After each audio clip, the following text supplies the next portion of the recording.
교사의 교육권은 보호되어야 한다. 전현미.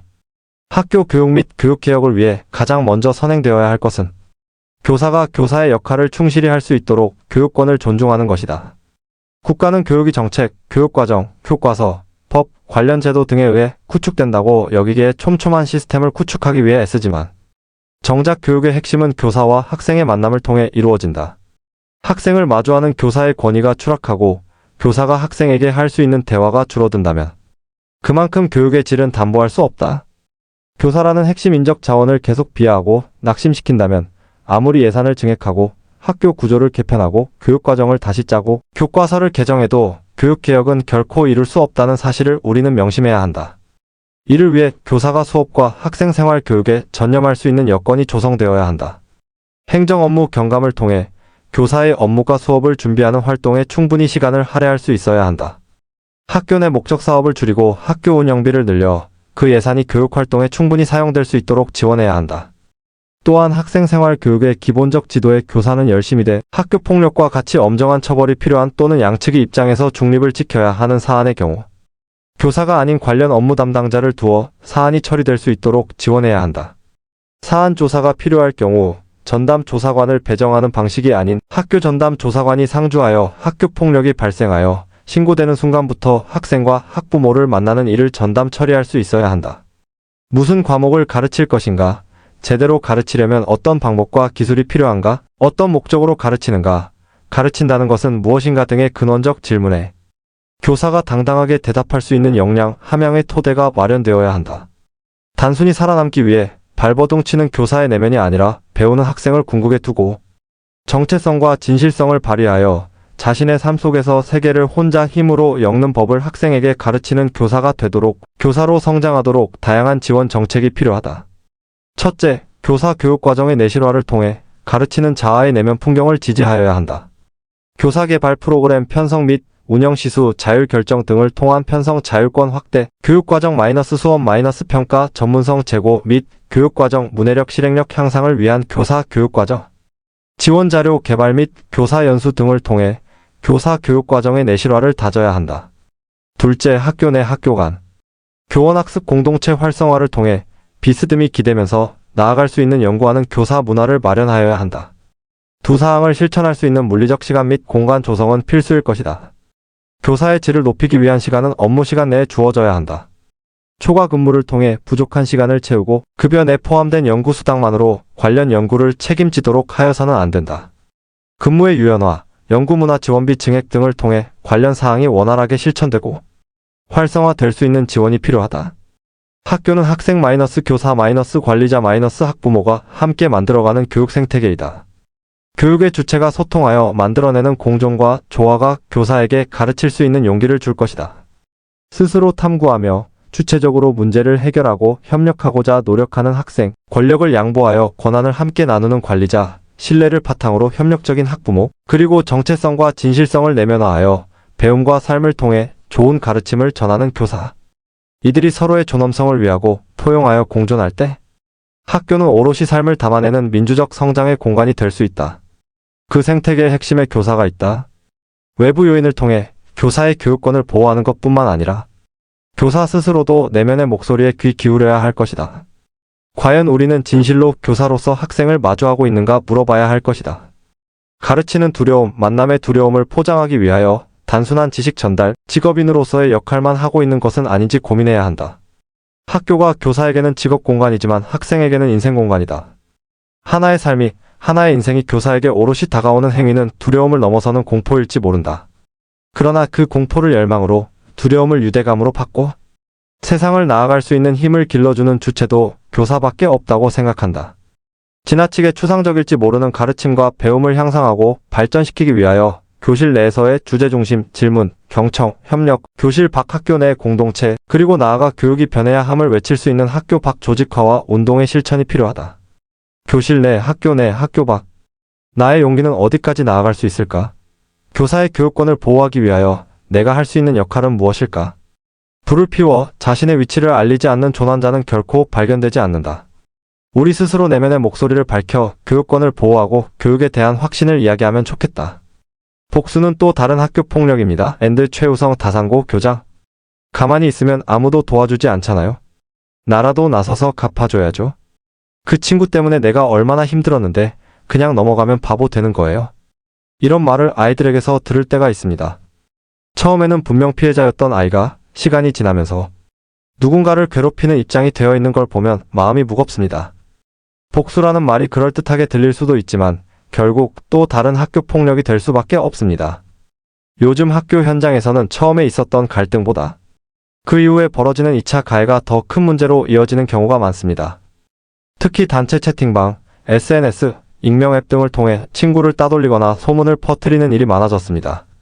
직접 때리거나 욕하지 않아도 온라인 공간에서 친구를 공격하고 상처를 주는 방식은 점점 더 교묘해지고 있습니다. 아이들은 이렇게 말하곤 합니다. 저도 당했어요. 똑같이 돌려준 거예요. 하지만 그렇게 되면 결국 모두가 피해자이고 모두가 가해자가 됩니다. 한 사람의 상처에서 시작된 일이 끝없는 갈등과 고통으로 이어지는 걸 우리는 너무 자주 보고 있습니다. 이럴 때 어른인 우리는 묻습니다. 복수가 진짜 해결이 될까? 아니요. 복수는 절대 해결이 아닙니다. 오히려 갈등을 더 키우고 상처를 더 깊게 만들 뿐입니다. 복수를 선택하는 순간 우리는 누군가에게 상처를 주는 사람으로 바뀌게 됩니다. 그리고 그 상처는 다시 또 다른 복수로 이어질 수 있습니다. 그렇다면 어떻게 해야 할까요? 가장 중요한 건 혼자 끙끙 앓지 않고 믿을 수 있는 어른에게 도움을 요청하는 것입니다. 친구에게, 선생님에게, 부모님에게 저 힘들어요. 도와주세요. 이 말 한마디를 꺼내는 것이 생각보다 큰 용기지만 그게 바로 문제 해결의 시작입니다. 학교는 아이들이 안전하게 이야기할 수 있는 곳, 누구 편도 아닌 공정하게 도와주는 어른이 있는 곳이어야 합니다. 아이들이 혼자 해결해야 한다고 느끼지 않도록 선생님들이 귀 기울이고 도와주는 문화가 더 필요합니다. 또한 가해를 한 학생에게도 단순히 벌만 주는 것이 아니라 자신의 행동이 어떤 영향을 줬는지 깨닫게 해주는 과정이 중요합니다. 상담, 사과, 관계 회복 활동 등을 통해 다시 친구들과 어울릴 수 있는 기회를 주는 것도 필요합니다. 처벌보다 더 중요한 건 변화입니다. 피해자는 다시 웃을 수 있어야 하고 가해자는 다시 친구가 될 수 있어야 합니다. 이것이 진짜 교육입니다. 요즘 아이들은 상처를 마음속에 오래 담아두는 경우가 많습니다. 말로는 괜찮다고 하지만 속으로는 울고 있는 아이들도 있습니다. 이런 아이들이 복수를 선택하지 않도록 하기 위해 우리는 먼저 손을 내밀어야 합니다. 그럴 땐 이렇게 해보면 좋겠어. 내가 겪은 일이 그냥 넘길 일이 아니야. 같이 해결해보자. 이런 말이 필요합니다. 학생 여러분, 억울한 일을 당했을 때 복수로 갚으려 하지 마세요. 그 길은 결국 또 다른 학교 폭력으로 이어질 수 있습니다. 상처는 또 다른 상처로 덮을 수 없습니다. 우리는 함께 이야기하고 도와주고 회복하는 방법을 알고 있습니다. 어른 여러분, 학교 폭력을 막기 위한 법과 제도도 중요하지만 그보다 더 중요한 건 아이들의 마음을 먼저 살피는 일입니다. 아이들은 여전히 어른의 관심과 지지를 필요로 합니다. 복수를 선택하지 않도록 더 늦기 전에 먼저 다가가야 합니다. 학교 폭력을 없애는 가장 좋은 방법은 폭력이 생겨도 다시 회복할 수 있는 문화를 만드는 것입니다. 용서가 강요되지 않더라도 용서를 고민할 수 있을 만큼 따뜻한 분위기를 만들어주는 것. 그것이 바로 교육이고 우리 어른들의 몫입니다. 복수는 해결이 아닙니다. 복수는 또 다른 학교 폭력일 뿐입니다. 학교 폭력 별거 아니라는 말에 무게 엔드 최우성. 얘랑 장난친 건데 왜 이렇게 크게 만들어? 학폭까지는 아닐 거예요. 학교 폭력 별거 아니잖아요. 학폭 사안이 발생했을 때 가해자로 지목된 학생과 보호자들이 자주 내뱉는 말이다. 하지만 이 말들이 피해 학생에게는 또 하나의 상처가 된다. 처음부터 겪지 않아도 될 일이었는데 사안이 조사되는 과정에서도 피해 학생은 계속해서 상처받는다. 친구들이 던진 무심한 말 한마디, 복도에서 들리는 험담, 진심 없는 사과는 피해자를 더욱 위축되게 만든다.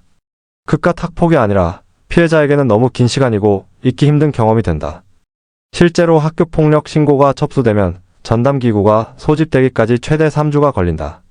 학교장이 자체적으로 사안을 종결하지 않는 경우 교육지원청에 심의를 요청하게 되고 다시 심의위원회가 개최되기까지 최대 4주가 더 소요된다.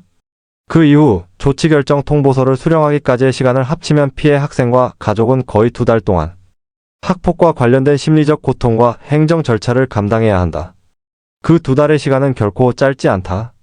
그동안 피해자는 학교 생활을 제대로 하기 어렵고 친구를 다시 사귀는 것도 망설이게 된다. 누군가는 그 정도 일로라고 생각할지 모르지만 당사자에게는 감당하기 벅찬 일이다. 그런데 문제는 이 긴 시간 동안 가해 관련 학생이나 보호자들이 오히려 상황을 더 어렵게 만드는 경우가 많다는 점이다. 학폭 아니야. 장난이었다. 이 정도 가지고 뭘 그러냐는 말들이 피해자에게 전달되면서 2차 가해가 일어나고 결국 학폭의 상처는 더 깊어진다. 심지어 사안 조사 중에도 가해 관련 학생이 친구들 앞에서 이런 말을 하고 다니는 경우도 있다. 이로 인해 사안은 더욱 복잡해지고 피해자는 자신이 왜 신고했는지에 대해 회의감을 느끼게 된다. 학교폭력대책심의위원회가 열리면 그 자리에서 가해 학생과 보호자는 피해자에게 사과하고 앞으로 같은 일이 재발되지 않도록 하겠다는 다짐을 진지하게 표현해야 한다. 하지만 현실은 그렇지 않다. 일부 보호자는 직장 문제 등을 이유로 참석하지 않고 자녀만 참석시키는 경우도 있다. 진술 태도에서도 반성과 책임감보다는 억울함을 호소하거나 사안을 축소하려는 태도를 보이기도 한다. 물론 심의는 정해진 기준에 따라 공정하게 진행되지만 진심 어린 태도는 가해자에게도 피해자에게도 중요한 전환점이 될 수 있다. 학교폭력은 단순한 사고가 아니라 관계의 붕괴이며 인간적인 존엄성에 대한 위협이다. 가해자와 보호자는 이 점을 절대로 가볍게 여겨서는 안 된다. 별거 아니다라는 말은 피해자의 고통을 무시하는 것이며 상황을 해결하려는 학교의 노력에 찬물을 끼얹는 행동이다. 무엇보다도 이런 말과 태도는 가해자 본인에게도 좋지 않다. 자신의 행동이 누군가에게 어떤 상처를 주었는지 진지하게 돌아보고 사과할 수 있는 사람이 되는 기회를 놓치게 된다. 학폭은 사안 접수에서부터 조치 결정까지 수많은 절차와 시간이 필요하다. 이 과정을 통해 단지 처벌이 아니라 서로가 더 나은 사람으로 성장할 수 있도록 돕는 것이 목표다. 따라서 이 과정을 별거 아닌 일로 치부해서는 안 된다. 가해 관련 학생과 보호자는 말 한마디, 행동 하나하나에 조심해야 한다. 피해자에게 또 다른 상처를 주지 않도록 진심을 담아 사과하고 책임을 받아들이는 태도를 보여야 한다. 우리는 학교폭력을 가볍게 보아서는 안 된다. 사소해 보이는 말과 행동이 누군가의 하루, 누군가의 학창시절 전체를 망칠 수도 있다는 것을 잊지 말아야 한다. 학교폭력은 단순한 싸움이나 오해가 아니다. 그 안에는 누군가의 눈물, 고통, 두려움이 담겨 있다. 이 글을 읽는 모두가 다시 한번 학교폭력을 되새기고 말과 행동을 조심하는 계기가 되었으면 한다. 자녀의 기질, 성격 반응을 조절하는 힘을 갖게 하자. 엔드 강사 큐브. 누굴 닮아서 저렇게 까칠할까? 누굴 닮아서 저렇게 덜렁거릴까? 우리 아이가 누굴 닮았을까요? 엄마 소도 얼룩소, 엄마 닮았네 라는 노래도 있지 않습니까? 아무리 부인하려고 해도 그 누구는 우리일 수밖에 없습니다. 저희 아이가 요즘 좀 이상해요. 이상한 행동을 하고 나쁜 말도 하고 같은 반에 어떤 친구가 있는데 아무래도 그 아이의 영향을 좀 받은 것 같아요. 라고 말씀하시는 부모가 있습니다. 그럴 수도 있지요. 그러나 같은 반 부모가 내 아이에게 영향을 주는 건 잠깐입니다. 그럼 부모로서 내가 내 아이에게 영향을 줄 수 있는 기간은 몇 년이나 될까요? 누구의 영향을 더 받고 있는지 더 말하지 않아도 아시겠지요. 타고난 기질은 변하지 않습니다. 그러나 부모가 기질을 받아들여 주면 성격이 발달합니다. 다시 말해 대상이나 상황에 따라 기질 반응을 통제하고 조절하는 힘이 생기는 거죠. 성격은 유전적 요인이 50%, 환경적인 요인이 10%, 나머지 40%는 자신의 의지에 따라서 달라진다고 합니다. 최근 심리학자의 흐름을 보면 유전적인 요인보다 환경과 개인의 의지가 성격 형성에 더 크게 작용한다고 보고 있습니다. 성격 vs 성적. 저 사람은 성격이 참 좋아?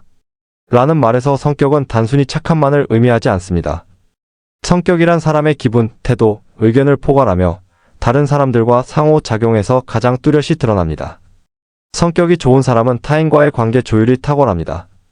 행복이란 소유가 아니라 관계이므로 성격이 좋은 사람이 더 많이, 더 자주 행복을 느끼겠지요. 저 사람은 성적이 참 좋아. 이 말은 뭔가 낯설지요. 우리는 살면서 성적보다 성격으로 평가받고 인정받을 일이 훨씬 더 많습니다.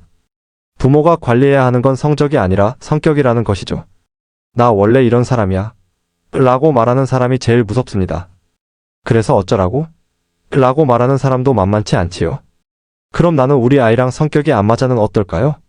이 말을 다시 풀어보면 난 조절 능력이 없는 사람이야. 그러니 좀 도와달라고 라는 말일 수도 있습니다. 어른이 된다는 것의 의미.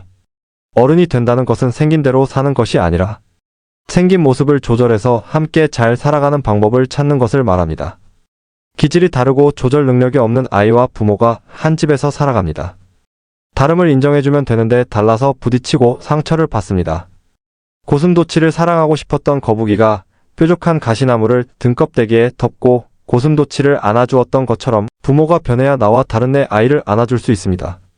사과나무에서는 사과가 열려야 하고 사과는 사과 맛을 내야 합니다. 그런데 사과나무에게 사과에서 배 맛이 나서 좋다고 칭찬하면 어떨까요? 마찬가지로 내가 아는 나의 모습과는 다른 모습의 칭찬을 들으면 잠시 기분이 좋아지는 것 같지만 곧 불편하고 불안하고 때로는 불쾌하기도 합니다. 부족하지만 있는 모습 그대로를 인정받을 때 우리는 편안해지고 자신을 돌아볼 여유도 갖게 됩니다. 우리가 비난하고 지적하는 아이들의 기질 반응이 어쩌면 그 아이의 인생을 빛나게 할 대표 강점이 될 수도 있다는 것을 기억했으면 좋겠습니다. 미운 오리 새끼가 백조가 된 것처럼요. 여문이 회복과 성장 대표 가족 코칭 연구소 소장. 회복과 성장의 슬로건은 회복하고 연결되고 성장하는 삶입니다. 온전한 자립은 회복을 통해 이루어지며 타인과의 관계 속에서 긴밀하게 연결될 때에야 비로소 행복감을 느낄 수 있습니다. 더 나아가 다양한 관계 안에서 협력하며 성장을 이뤄가는 과정은 건강한 공동체를 이루는 기본 조건이라고 할 수 있습니다.